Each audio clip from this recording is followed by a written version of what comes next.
Hey guys, Loco88 and today I'm bringing you some more World of Tanks. Now, it's been a while since I've done the World of Tanks videos, and I did say back then I was going to start doing, maybe once a week or every 2 weeks, do a review of a tank which I've got in my garage, just for you guys to see. The moment in time, there is actually a mission on World of Tanks for en route to AMX 50B. So, since I have the AMX 5100, I thought I would do a review on it. Now, the AMX 5100 is a Tier 8 French heavy tank, which has mainly got the attributes of a medium tank. It's not a very armoured machine. It is very mobile, though. It's quite fast. It traverses really good. Turret rotation is good, but like I say, it doesn't have really the attributes of a heavy tank. Now, one of the plus sides that this tank does have is on the top gun you have a 6-round auto-loading gun, which pretty much the rounds, if every single round penetrates, you will kill an ICE-3 in just one clip, easily. The only problem is you're going to take 1 or 2 hits from the ICE-3, it's going to do 4 damage on you because of the fact you have no armour. Now, it's double-sided sword really with this because of the fact that once you get out there you can just unload on your enemies, but you can't in certain situations because you can't receive that many hits, and the amount of times which I've died in this thing by staying out too long is too much. So yeah, you have to adapt your playstyle. I've definitely had to adapt my playstyle from playing normal heavy tanks like the ICE-3 and KV-4 to playing this tank. But this, like I said, does have its advantages with the gun.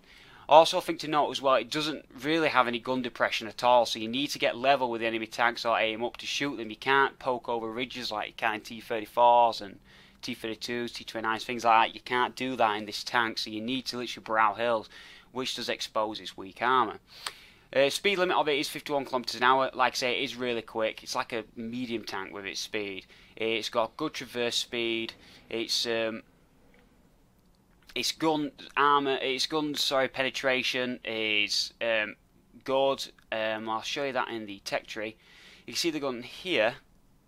It's an average penetration of 232mm, which isn't bad. It's around the same as the, if I believe it's more than the ICE-3, and it's definitely more than the Tiger 2. And the damage of 300 is sufficient as well, especially when you do get 6 shells in the magazine, you are going to inflict a lot of damage. Now, in terms of the tech tree, you don't need to get the tracks for this. Now, it's a 50-50 choice if you want the tracks. The tank is still mobile enough, which you'll see in the gameplay I'll show you, without the tracks. It still moves around fine, doesn't cause me any problems at all, so I haven't needed to get them. The only thing is I can't really put certain equipment on the tank, like a toolbox for example, because it will weigh too much. So if you are wanting to put extra equipment on the vehicle, then you will need to get the tracks. But if you don't, trust me, it's fine without it. You don't need it to get the other upgrades. Engine, I would definitely certainly get, and obviously you're going to need the top gun as you'll be using it on the AMX 5120 until you unlock that top gun. Now, so enough garage talk. I'm no good at these side of things, so what I'm going to do is show you a quick gameplay of a really good game which I had in this, and show you the way to use it and some of its strengths and weaknesses. So as you can see here in terms of the win rate, it's not looking too good. With a 46% chance to win, there's always a possibility we can pull something out of the bag. I don't particularly like it though when their top 2 tanks are in a platoon. They've got a better chance of helping each other out. Can make things difficult, but we do have some good tanks in either team. There is tier 9s, so they could be a problem for them, but you can actually, if you do aim for weak spots, you can penetrate them. And there's a couple of tier 7s, which should be easy pickings. So what I'm basically wanting to do initially with this is move close to the actual town, but I don't want to go rushing in, which I could easily do in this tank because of its speed. The only problem is if I go rushing in and start spotting the enemy tanks, I'm going to be the one inflicting fire, and that's not going to be a good thing. One thing to note which I did there as well is I actually did a command to let everybody know obviously how long it's going to take me to reload. This to reload a full clip at least 55 seconds, so after you find your 6th shell you're in a whole world of pain until it reloads again, and it's a long reload. So I just like to let people know so they don't think I'm like pussying out, hiding at the back or running away from action, things like that, because it's literally I've got no ammo, so I'll let people know that that's what the situation is. So at the moment in time, the enemy team's pushing in on the southwest side of the actual town. I'm basically just trying to wait for my moment. I'm unsure at the minute where to actually go. I'm trying to see if there's anywhere where I can particularly get round. Now, I can see over there's a T-29 low health and some more tanks. I'm going to try and get around that side, but looks like my ice there's died. Try and take a look, see if we can see anyone. Now T-30, even though we can penetrate it, we're going to take a massive hit from it if it hits us. Especially that tier 9 gun it has. So moment time, just keep moving around. The best thing to do in this tank is just to keep moving. And at the moment, we're 3-1 up, so it's looking good. And I'm getting concerned, thinking I'm actually going to get some damage in before the end of this game. So at the moment, I'm still looking for my opportunity around this western side. I'm going to try and flank these tanks as they get engaged from other areas and may be able to poke out and get a shot. Now, C is not looking at T-34, so I start engaging. The first one, fortunately, it's there. Bounces, but then whole world of pain for him. It's inevitable that I took a hit, but fortunately it hit my track. My tracks ate it, so I'm going to try and get round and finish him off, which I did successfully. One thing to do in this tank is try and not get too greedy, because the amount of times when I've tried to get the finishing kill and I've been shot from all angles there's a lot that I can count. So you've just got to always pick your shots carefully. Now I'm coming for this tier 9 now and aiming for his weak lower glacier. I can get another shot in. 1400 damage in this tank already. Now I need to reload, so I'm letting the T-32 know the situation, and I'm hoping with his health pool he can deal with that tank while I pull back and get my clip reloaded. At this moment though, I was actually getting a bit concerned about T-32. He didn't look like he was doing too well, and I started feeling a bit shitty the fact that I actually abandoned him. It looks like the M103 was getting shots on him as well, and he was just left on his own, and it's a bit dickish for me just leaving him, but there's physically nothing I can do. Now, the enemy team has basically brought the scores back up. We've still got the lead, we start crawling it back again, but they are putting up a fight, and they've still got some good tanks with... The main tanks haven't got the most of health, but they are putting up a good fight. Now, at the moment in time, I'm just trying to get some shots in 703, which I'm nice to. I'm looking for the underglacier there, try and get the weak spots, which does 2 good shots on top of him.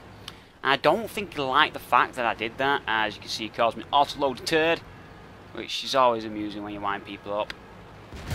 And there's a little friend there, gets a shot on me and I'm tracked. Oh, and he gets hit on me as well. It's not looking good. I repair the track and I back up out of there. Now, we're slowly starting to lose now. The enemy's basically got the upper hand, and we're taking some damage on the other guys. I'm going to try and get around this side now to deal with this Centurion. That's what I'm hoping to do. The AMX M445 is just not going to be sufficient enough to deal with him, so I'm going to try and get around here and take him out, but I can't afford to take a hit. Now with two tanks down at the moment in time, the AMX is pretty much dead. So I'm trying to see if I can get a shot on this object inside. It doesn't look like I can actually get one. And he takes out the Jag Tiger. So now all our tier 9 tanks are dead. They've got 3. Yeah, they may be low health, but there's still 3 of them. And then the AMX goes down as well. So we're 3 behind. I'm looking in a severely bad spot. The Panther, though, managed to take out the Centurion, so at least my west side's covered. I've only got 4 rounds, and I'm unsure whether to reload or not, but I can see behind me there's an RHM, which does venture come around the corner. No, that's a T29 does, so I'm trying to keep moving to make sure I don't get a shot on me. I'm looking to take some hits against the M103.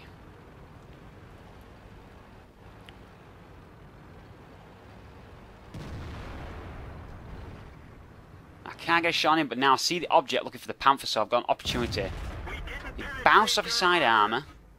Second shot straight in, going to need a 3rd shot. And there's one penetrates. But now I've got 1 round, so I'm going to have to reload. So 55 seconds, I need to pull out of here. The looks of things, there's only me, the Panther, and artillery left, and we're against 5 tanks. 1 be artillery, but it's still 5 tanks. So I'm going to pull out now. I need to get as far away as I can. Use my speed to my advantage. And it looks like everybody's going to be chasing me. So I need to get literally scarpering away. Still got no ammunition, still waiting to reload. This is one of the main problems with this tank. But luckily with its speed, you can get out there as quick as you can. Now, they're mocking me a little bit. Run AMX run, which is going to wish I did keep running eventually. Now I can see a tree fall behind me, and I know it's M103 is going to be hunting me down. There he is. Takes a shot, I believe. Oh, see that? That went straight over the turret. I try and take a shot at his hatch, and it bounces. Artillery gets in position. There's another tank coming. This bit's great. Artillery takes him straight out before it's killed. Helps me out massively. So now it's me and the Panther against 4 tanks. And then up, Tiger P. I can't get the depression, so I've got to move up. And now I'm a one-shot kill. But I can reload quicker than him.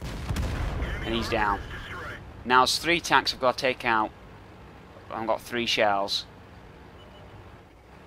I see the eye shoot. And he's aiming at something. And he's dead. But it was aiming at the Panther. So now the Panther's down. So now I'm literally a rammable kill. They've got a T-29 and artillery left. I'm reloading the clip. I need to move as fast as I can to get up this side so I can try and basically spot him and take a shot before he shoots me. If he hits me, I'm most likely not going to bounce. So I need to make sure I hit him first, but I need to wait until I reload. So I'm hoping to go this way. I can get up behind him without being spotted. And I can take a shot. So I'm just going to wait here now. So I'll let everyone know it's 21 seconds, so not think I'm being a freak. I'm just sitting here. Let them know how long it's taking. I know he's on the cap. And then I get spotted by artillery. So now he knows exactly where I am, and this is the moment of truth. Stares at me, and I kill him. For whatever reason, take a shot. Artillery shoots and misses. And now it's, in my mind, game over. I'm just so lucky that T-29 did not fire at me. Now, I was just checking where his reload was. I didn't know how long it was, if he'd run off, and I normally fumble these situations, but like you see there, didn't scratch it. But this time, I wasn't going to. And then we'll have a top gun and save the game. So as you can see, that was a very good game for myself. I came out of that with my first mastery badge for the tank, a top gun and a high caliber. Now, very good result, like I say, for me. And as you can see from certain things in that video, you do get the opportunity to do significant damage to the enemy, but you need to make sure that you get out as fast as possible out of the enemy's sights when you're having to reload. It is going to take some time, and you can't take much flak. Well, I hope you've enjoyed that video, guys. I know it's something a little bit different. If you have done, please consider giving it a like, and I'll see you on the next one.